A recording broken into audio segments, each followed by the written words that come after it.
ঘোড়ার পিঠে চেপে ভোট দিতে গেলেন বিজেপির সাংসদ নবীন জিন্দল। শনিবার হরিয়ানার অনুষ্ঠিত হয় বিধানসভা ভোট। কুরুক্ষেত্রের একটি ভোট কেন্দ্রে ঘোড়ায় চেপে ভোট দিতে আসেন সাংসদ।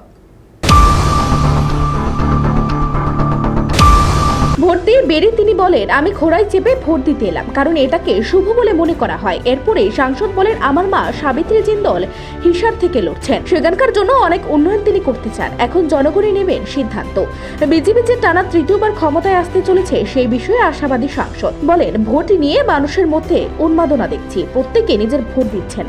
এখানকার মানুষ বিজেপিকে আশীর্বাদ করবে বলে আশা করি। হরিয়ানা বিজেপিকে ভরিয়ে দেবে।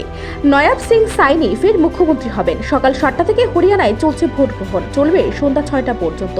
এবারে নির্বাচনে মোট ভোটারের সংখ্যা 2 কোটিরও বেশি। মহিলা ভোটারের সংখ্যা প্রায় 96 লক্ষ। প্রার্থী রয়েছে 1031 জন। মোট বুথের সংখ্যা 20,629। পুলিশের পাশাপাশি আধা সামরিক বাহিনীও নিরাপত্তার দায়িত্বে রয়েছে। 30,000-এর বেশি পুলিশ কর্মী এবং 225 কোম্পানি কেন্দ্রীয় বাহিনী মোতায়েন করা হয়েছে ভোটের জন্য। প্রতিটি বুথে ওয়েব কাস্টিং এর ব্যবস্থা রয়েছে।